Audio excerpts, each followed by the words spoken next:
All right, so what we're going to do today is we're going to talk about some things that are really important to all of us, and that's deficiency and toxicity. And they truly are the two reasons that our body does not function as we want it to function.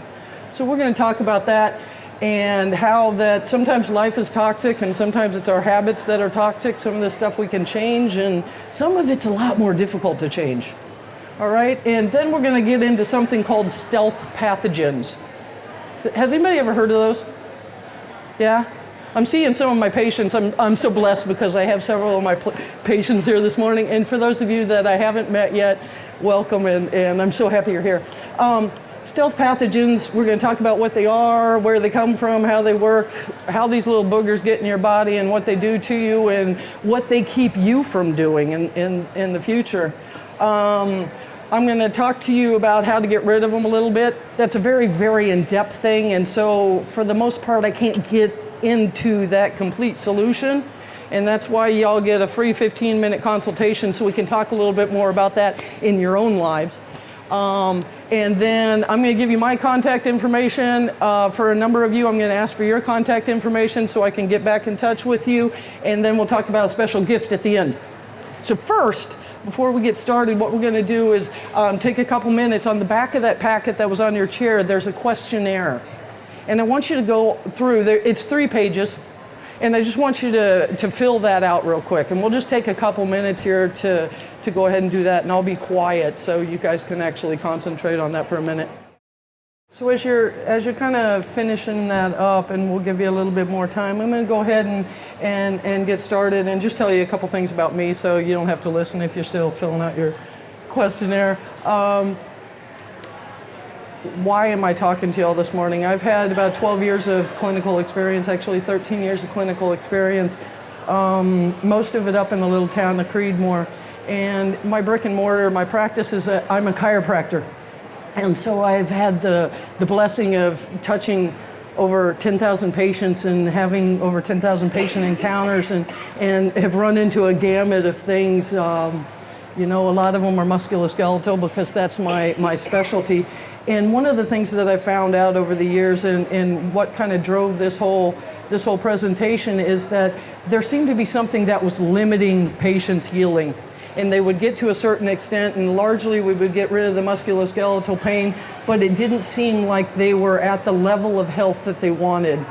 And what I was finding out that a lot of these issues were metabolic issues, they were change of life issues, maybe you're approaching menopause, maybe you're in menopause, maybe you were past that, maybe your digestion wasn't working right, and it was like, what's driving all of this stuff? And I am a perpetual learner, and so in seeking knowledge, I would go down a whole bunch of different tangents and a bunch of different rat holes. And where I landed was with some very valuable information that I'm going to bring you today about these stealth pathogens. But first I'm going to digress a little bit and talk about some of the things that are wrong with us. And there's 2 things that drive processes, as I stated earlier, in our body, and that's deficiency and toxicity. And really everything that goes on with us can be boiled down to one of these categories, and most often it's a combination of the 2. So this is a flyer that we use in the office a lot, and a lot of people, I understand you can't really see it, but it goes through a whole bunch of health conditions, and most of our patients or would-be patients find it easier to mark off what's not bothering them as opposed to what is. So toxins are everywhere, y'all. Some of us, it's our work environment.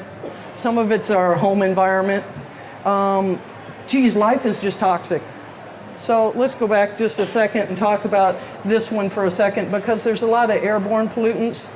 There's automobile exhaust, and then there's some of the things that we can't do so much about.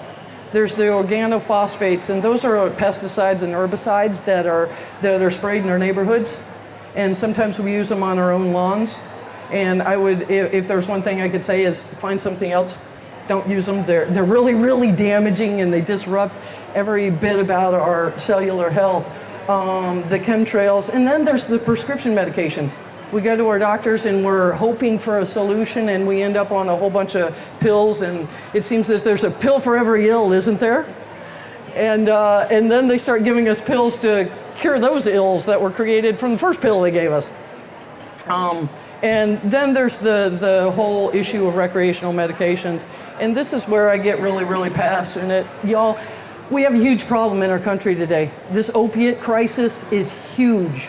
And this opiate crisis comes from a lot of people being in pain and needing solutions and needing help, and they go to their doctor and it's all good and they want something just to cut the edge off of that pain and make their life just a tad bit easier to deal with.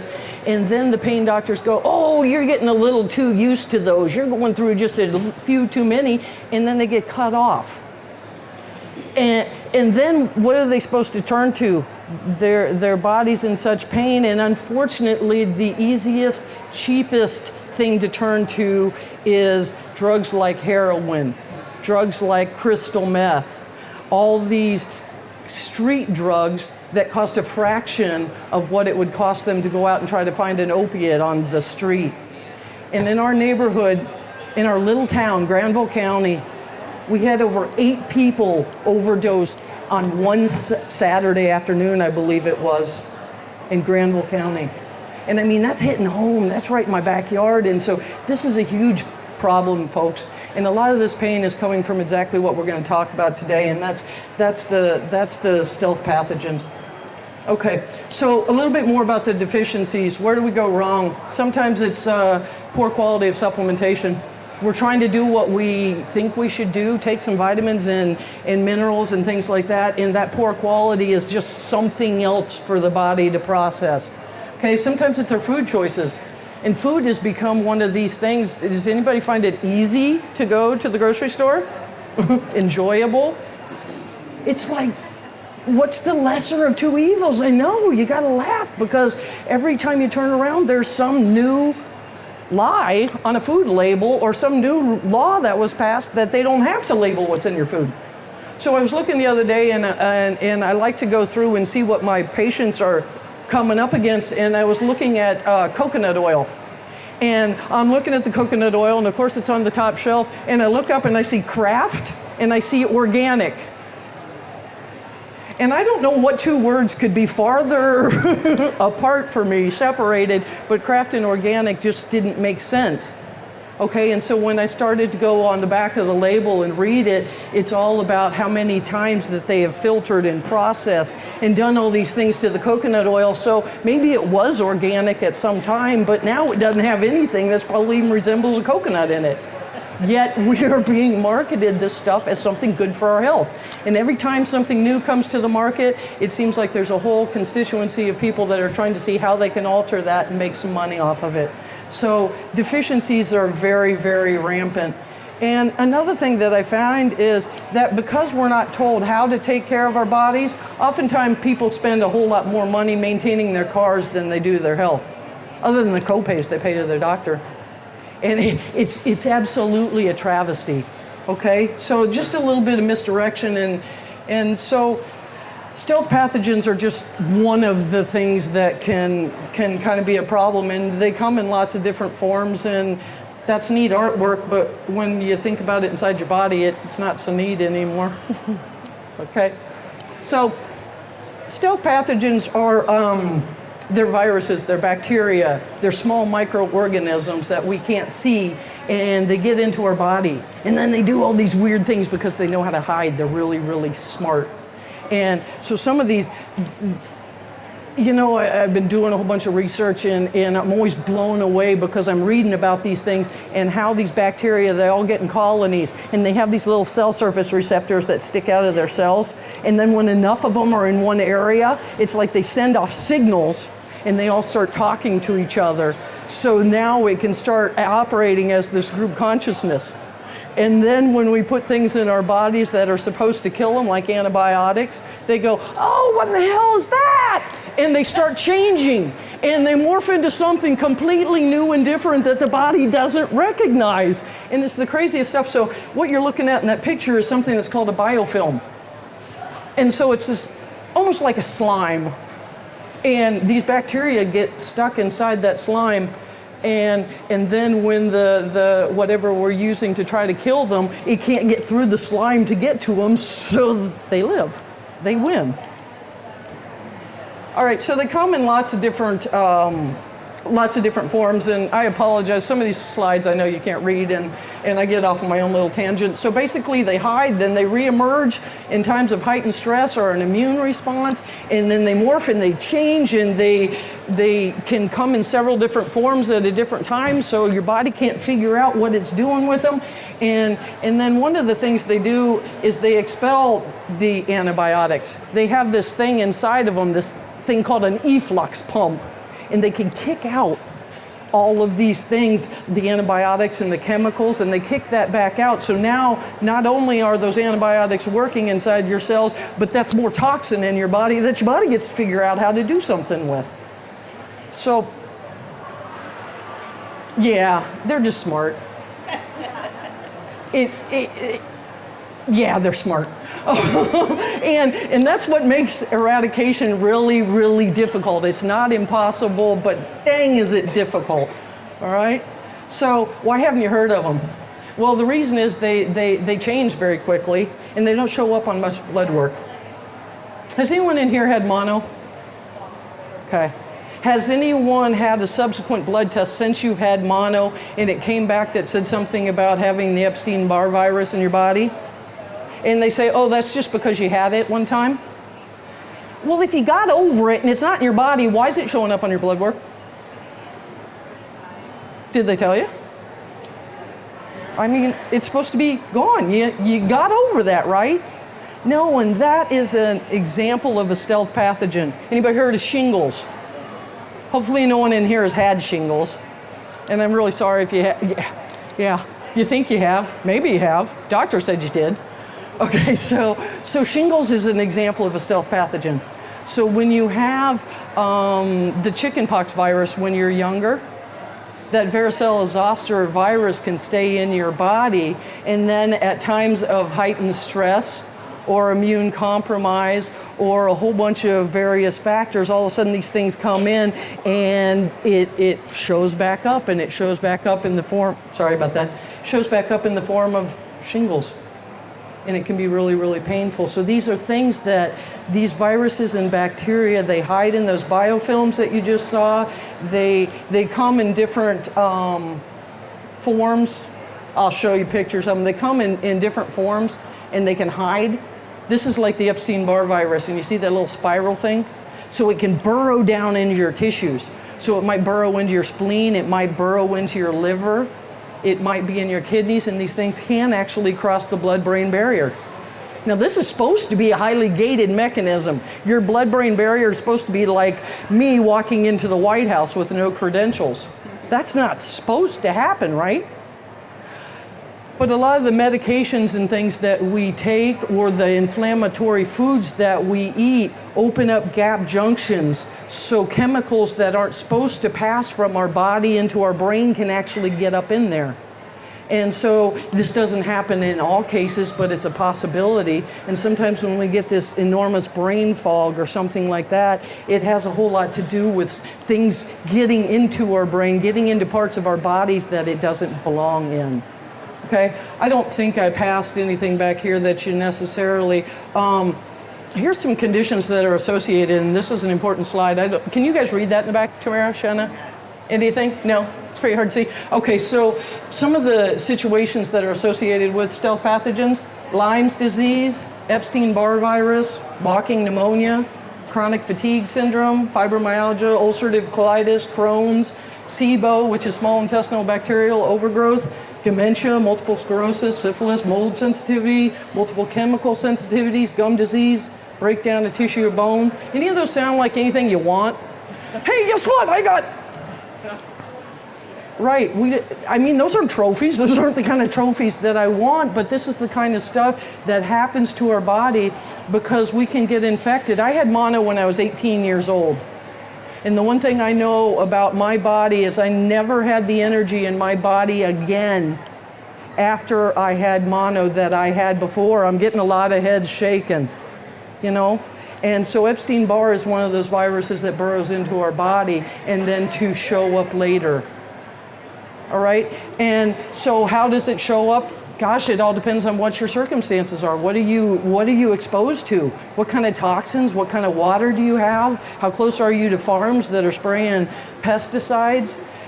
What's the situation in your work environment? Are they always bringing in new carpet? Are they putting paint on the walls? Are you surrounded by so much technology that all those EMF waves are affecting your body's ability to energetically function? We're all energetic beings, right? Shake your head this way because it's true. Okay? We're all energy, and all these different things affect our energy at different levels. And that level determines our level of dis-ease or our level of health. And it all starts at dis-ease. And when it's dis-ease, it's uncomfortable for our body, but we can still handle it. We can do something about it. But there's a lot of things that we just start tolerating that are happening to our body. We just get used to it. It's like you're used to driving in traffic every morning, so you just pad in stuff. You pad in time in your day to get from point A to point B, right? But does that mean that traffic has to be there? Doesn't have to be. People don't have to stop for that car on the side of the road. They just do, okay? So if you travel in the middle of the night, your transit time's a whole lot different than when you travel during the day. But that doesn't mean that the traffic isn't the problem. It doesn't mean that we can't find a reason for our dis-ease and take care of it before it becomes disease, okay? So this is a little cape. So I put this on here, just picture means 1,000 words. That little booger, that big one, is a bad one. That's the bad guy. And so this other little one here is a normal bacteria that is found in our mouth, okay? And so this big one, this is just showing an example of how this Pseudomonas can come in and just absolutely engulf good bacteria. And they just colonize and they colonize and they keep on getting bigger. And you can see if it eats too many of those, that thing's going to become huge and the little ones doesn't have a chance, right? So that's just one of them. Here's one that we have all heard about, E. coli. E. coli is supposed to be in the human body, but anybody heard of that causing big, huge problems with traveler's diarrhea and all this other stuff? And E. coli is supposed to be in our colon, but guess what? It's not supposed to be in our mouth. And it's not supposed to be in anything before our colon. And E. coli actually does good things for us. It makes metabolic processes happen that we need to happen in order to have good digestion, in order to have all these processes in our body work, but it's not supposed to do that in our stomach, okay? So I just wanted to put that up there because a lot of people have heard about E. coli. And Epstein-Barr, we kind of talked about that. Those little boogers are kind of creepy and weird. Oh, found this. This is a gross picture. This isn't anything that we have in this country, thank heavens. This is more a thing that comes from Africa. But this little thing here, bless this little heart, it's when it's all stretched out, it's about 1 millimeter long, okay? It looks nasty, doesn't it? Okay, so I'm not sure that I can point, but I'll try. This one it's got suckers. There's a little sucker there, and there's a little sucker there, and that's where it attaches to the body, and it'll attach to the intestines. And the big one on the outside that's got all the bumps, that's the male, and then the female is this smooth one inside of here. And this particular organism, the male and the female, is right together. And this one over here just kind of shows you the life cycle. And this is just characteristic of many different types of pathogens that can come get us. Okay, so it lives its life, it goes through our body, we poop it out, it gets into the water supply, it gets into the snail, and it's a self-replicating cycle. Then we go in the water and it comes through our feet. Did you know when you walk on the soil, and it can be in the farm, it can be in the water. If you're walking barefoot, and I don't mean to scare y'all, but sometimes when you're walking barefoot outside, and you go, gosh, I love the way the earth feels on my feet. And then you go, oh shit, there's bugs in the grass. Okay, so sometimes these pathogens can get right into our body and they can burrow through our skin. So they can come to us in a lot of ways. I mean, we can eat food that's contaminated. They can come through our body. There's just lots of ways that they can get to us. Okay, so They're called stealth for a reason, and I keep putting ask me for help, and it's not that I didn't know how to do that, but I was trying to balance the two columns. So that's why it's on there twice. So they are really, really sneaky, and I keep on saying ask me for help because the body goes through a lot of different processes when you're trying to eradicate these. And everything is different. It depends on how they got to you and as to how they need to leave. And so let's go back to the deficiency and toxicity. If you have toxicity in your body has to have a way of getting rid of that toxicity. Okay, it has to have an avenue for elimination. So we were built with one of those avenues, and it's called our alimentary canal. Okay, so poop comes out, and along with our poop comes a lot of toxins. And so I saw some of you snickering at that little poop picture on there. Thanks, Shanna, for that. So poop is very, very telltale of our health, y'all. If your poop isn't coming out and it isn't a formed, easy process coming out of your body, then there's things that are affecting your body adversely, and it's adversely affecting your health. And that's why we ask a lot of questions about poop. So that's one way that toxins get out of our body. The other way is through our urinary tract. And then another way is through our sweat. And so we have a lot of drainage systems, if you will. Our liver and gallbladder is a drainage system. Our stomach is a drainage system. Our small intestines, our large intestines, all of these are drainage systems. And so in terms of eradicating these stealth pathogens, sometimes it's about your drains are all clogged up and we have to unclog your drains before we can do anything. And sometimes intuitively, your body tells me, well, we can just start healing these. We'll just start kicking them out of your body. And then all of a sudden, we'll come to a screeching halt because your body will go, oh, Lori, what are you doing to me? And it's because we caused a clog in your system. So one of the gifts that Spirit gave me is the ability to when I'm working with you, tune into your energy and find out what we can give your body, what supplements, what herbs, and what things that we can do, essential oils, all these things that we use to eradicate these. How can we fill the deficiencies in your body to create drainage and then start taking care of the stealth pathogens? And sometimes it's a really smooth process, and sometimes it's one that becomes really, really difficult. And I have some people, can I tell your story? Okay, so I have some patients here right now that have started on this process, and sometimes the side effect is you're taking some garlic, and that's one of the products, and sometimes the garlic's going to drive your spouse absolutely crazy. He's going to go, what in the world are you doing? And so her spouse thinks that I'm poisoning him. Okay, some patients get extremely nauseated. Some feel incredibly energetic. Sometimes when you're eradicating this stuff, it stimulates an immune response and you start feeling like you're getting the flu, you're getting sick, you're doing all these other things. And that's one of the ways the body heals, y'all. Just because we get sniffles doesn't mean we're sick. And it's hard to choose when we're in this society where we're inundated with flu viruses, you know, what's flu and what's not. And so I say ask me for help. One of the things that I do when we're going through this process is I'm basically holding your hand. Me and my team are holding your hand and you have access to me. And if all of a sudden you're getting really, really nauseated, you text me or you contact me on the phone or you tell me these things and you say, hey, this is what my body's doing. And then we check back in and we go, okay, is this a normal process? Is your body okay? Are we in crisis? And the number one thing is it something you can handle? Because sometimes the body's going to go through a crisis and sometimes that's something we can handle and sometimes it just gets a little overbearing because we still have life that we need to participate in, right? We got kids, we got school, we got life, we got jobs, we got bosses, and they don't really care if your stomach's upset because you're taking antivirals, okay? So as you can see here, there's antivirals, there's antibacterials, essential oils are amazing. And all these things are usually used in conjunction with one another. So if you're using these products, the one thing I have to keep coming back to is you got to watch the source of what you're using. If there's one thing that I run into more than anything else, it's that my patients are trying to do well-intentioned things. They're trying to take supplements. They're trying to believe in essential oils. Not that you have to believe in them, but if your product isn't good, it's another toxin inside your body.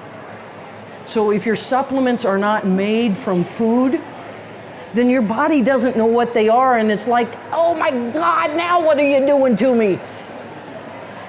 Right? So we have to find things that your body is willing to deal with so we can actually get rid of this stuff. I already did that. I mean, I listen to you. I think, sometimes Tamara and Shanna come back and tell me, because they hear stories from patients that I never ever hear. And one of the things they come back and they tell me is that the patients are glad that you listen to them. Because they go to their doctor and their doctor might come into the room for 5 minutes and they already have their prescription pad in hand and they've already got your name filled out on it and a date and their signature. All they got to do is write out a script. Okay, we sit down and we talk about it because it's important what you've done. Because all of you are here because you're searching for answers, you're stuck where you are, or you're just incredibly curious, and that's good. Chase, I hope it's because you're curious and your mom brought you. I always hope that it's not because your body's in crisis, and the reality is that a lot of us are in crisis. And that thing that they said when you're 40, your body's going to fall apart is getting younger and younger.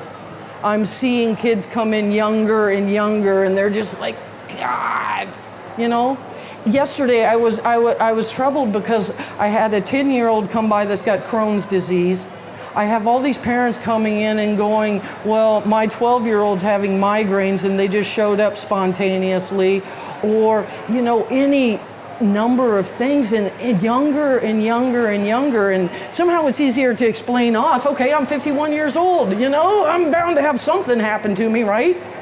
But a 10-year-old that can't go to the bathroom, can't enjoy normal activities, that's not right. It's just not right. So I do listen. We're going to look at what you've done. We're going to go in and see, is your drainage system open? Can we affect your deficiency? What is toxic? Sometimes it's about figuring out all the things that are toxic that we don't know are toxic in our life. And I can't ignore the fact that I'm a chiropractor, and my passion is that this body has a structure. And God gave us the structure, spirit, whoever your source is, we have this structure for a reason.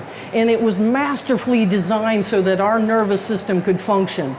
And our central nervous system controls everything that happens in our body. There is nothing that doesn't go through our central nervous system. And that's our brain and our spinal cord. And it goes from one end to the other. And when it leaves our spine about right here, it goes through little tendrils that they call it cauda equina, which is horse's tail in Latin. And these nerves go all the way down to our feet. Isn't it odd that a lot of people start with health issues in their feet, farthest from the source? Okay?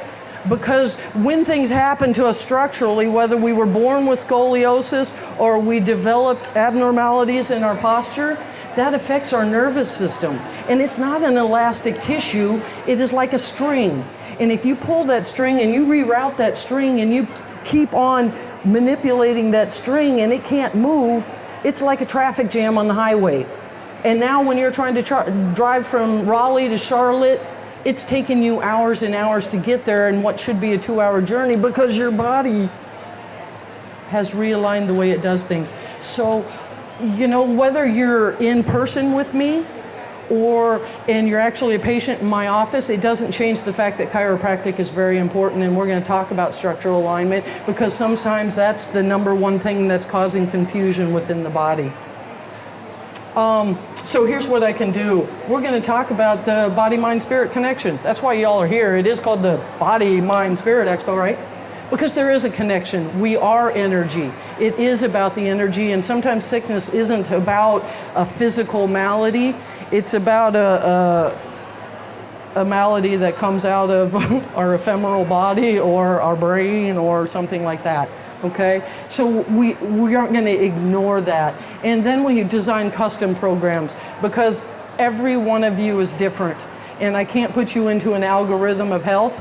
I can tell you the way the channel is going to head, and I can tell you where we're going to start and where we're going to end, but your body is going to determine the course we're going to take through that.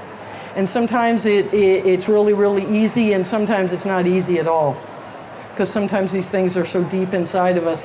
And like it says, wellness is a dynamic process, okay? And your problems didn't get here overnight, and they're not going to go away overnight.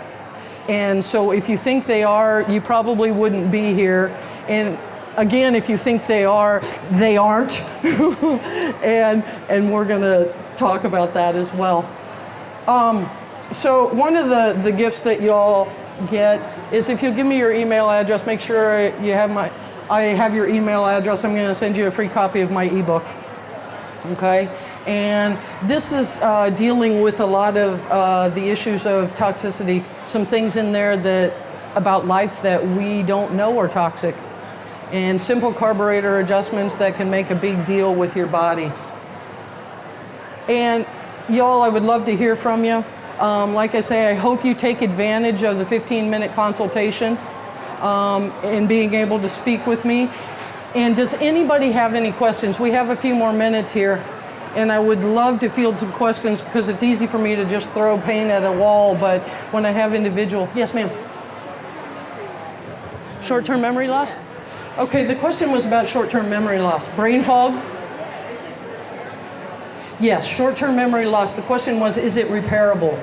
So when I was talking to you about that blood-brain barrier, sometimes the short-term memory loss is because there are inflammatory things in our diet that are getting across our blood-brain barrier.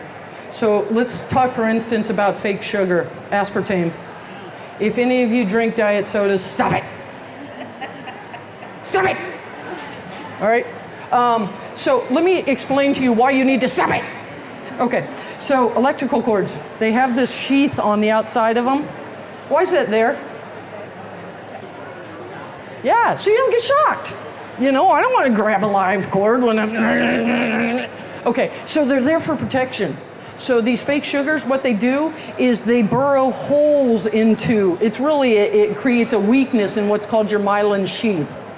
So all of your nerves, the long nerves in your body, are coated in a covering that we could say is similar to that plastic sheath.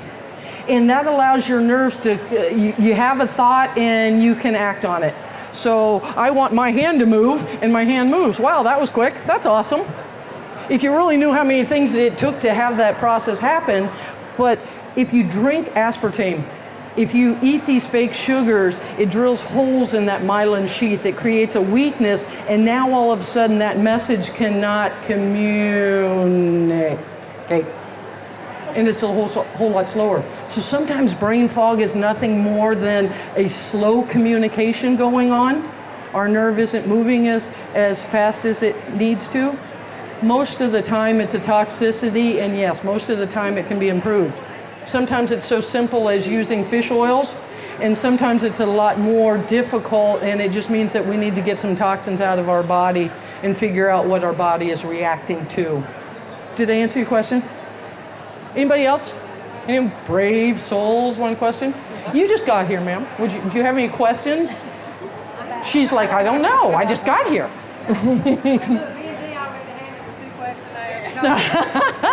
Well, thank you for keeping her captivated. Yes, ma'am. Okay, so what Jess was sharing is that she feels like her body is fighting itself. And she goes to her doctor looking for solutions, and everything just keeps on making it a little bit worse, and you kind of feel like you're in the spiral heading down, and you don't know how to get out. And that's what happens in our world of polypharmacy, unfortunately, when we live in the idea that there's a pill for every ill. So they give us a pill to take care of a symptom. And so let me talk about those symptoms, because this kind of explains a lot of things sometimes. You know how when they have a pharmaceutical ad, there's about 2 seconds that are on the pill, and then the rest of it is on all the side effects? And so sometimes it's unfortunate that your body, you're actually experiencing some of those, and some of them you go, God, I hope that doesn't happen to me. And then you go, well, somebody else had that happen. So let me explain to you what happens with all those side effects. Those are all things that have happened to people. And Every time you take a medication, you put something foreign into your body, and that's going to be something that's not of Mother Nature. Anytime you put something foreign into your body, especially a medication, it takes something from your body to make that work. Okay? So you take pill A, and your body has to show up with B to make reaction C happen. So when your body runs out of B, your body's going to go and look anywhere in your body that it can find stuff to make B. And then pretty soon your body's going to run out of every substrate that it could possibly use to make substance B. And then C is not going to happen. You're going to get a new side effect. And sometimes it's on their list. And sometimes, you know, and so then you go back to the doctor and you say, well, I'm experiencing side effect C when you told me we were going to do this other reaction, and this is what's happening to me. And so then they give you another pill because C went awry.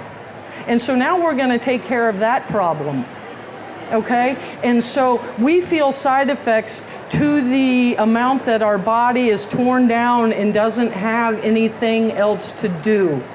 The body will always, not sometimes, the body will always choose health if that is a possibility for it. It will never go down the path of sickness and disease as long as it has the substrate it needs to make a healthy choice. And that isn't always a need for a pharmaceutical medication. A lot of times it's just a need to put a little bit of supplementation, put a little bit more of Mother Nature's medicine back in and take out some of that other crap that's muddy in the pot. Does that kind of make sense? Any other, do we have time for, we've got maybe one short question. Anyone? If I haven't met you, y'all, I would love to have a chance to say hi to you. Our booth is right as you come in the front door. And we were so blessed to get the first spot. End of the day yesterday, we're all standing there. And we're slap happy. It's the end of the day. We're standing there slap happy, and people are coming through the door, and we're just laughing at them. We're not laughing at anyone. We're just, come see us, okay, before we get slap happy. And I would love to entertain any additional questions from you. And if you would like, you can hand me your questionnaires. I would love to see them, and I would love to use them in our 15-minute consultation to have just a little bit more information about you, to speak more to you personally. Thank you so much for coming, y'all.